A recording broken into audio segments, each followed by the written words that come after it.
We've already heard a few pot shots taken at members of Congress. It's such an easy and cheap shot. It's a cheap shot. But to try to put ourselves in their shoes, Elizabeth, how really challenging are the issues that actually try to become legislation? How equipped is Congress to deal with those? They're incredibly challenging, and what we're seeing is that we have a generation of individuals in Congress, and not to get into solely generational arguments, that did not grow up with the internet. This is not something that's native to them, right? There are members of Congress that may not use it on a daily basis. Until recently, the Register of Copyrights is no longer the Register, and copyright is a major digital issue, did not have a computer at home, which when I found this out was quite shocked by this, right? Really? She's no longer the Register, and anyway.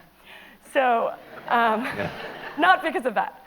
But what we're seeing is that generally there are folks in Congress that are well-intended, but don't understand the fundamentals of technology. And you also see this in the legal system with judges. So when you try to analogize to the physical world, sometimes those analogies just do not make sense.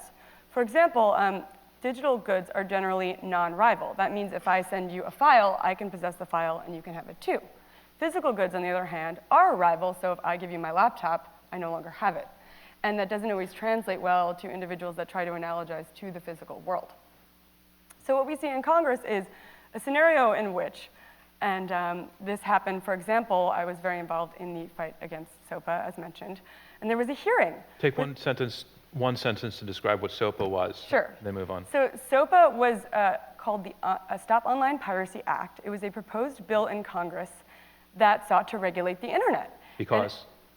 Because, due to the problem of piracy, according to You needed to tell that side of the story. Sure, it's a controversial issue. We can argue a variety of sides on it. Okay, so move on. Yes, so, and what it could do was potentially filter or censor the internet and cause problems for sites like YouTube and others that host content, right? So, I was involved in this anti-SOPA action, and members of Congress were engaged in a hearing. And granted, a lot of internet users had never really been involved in the political process, and the hearing was live streamed. I've never watched a hearing live streamed before, but 200,000 people, I believe, tuned in, which was utterly shocking to me.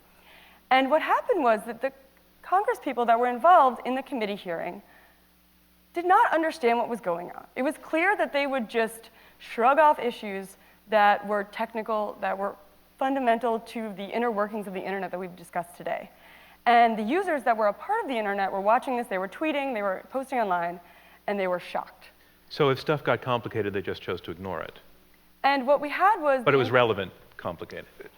We had the influence of lobbyists as well, and that's something that is endemic to our political system. But in particular, lobbyists that were feeding members of Congress with a certain side. Now, of course, I'm on the pro-internet side, right? But you would have Congress people they wouldn't engage in technical issues, which is okay. We can't expect them to understand the internet. But eventually, and thank goodness, there was a bring in the geeks kind of rally cry, right? We're talking a lot about geeks today, where we need to engage with the individuals that understand the fundamentals of the internet. And there was also a meme of sorts that came out of it. I don't know if people are familiar with a meme.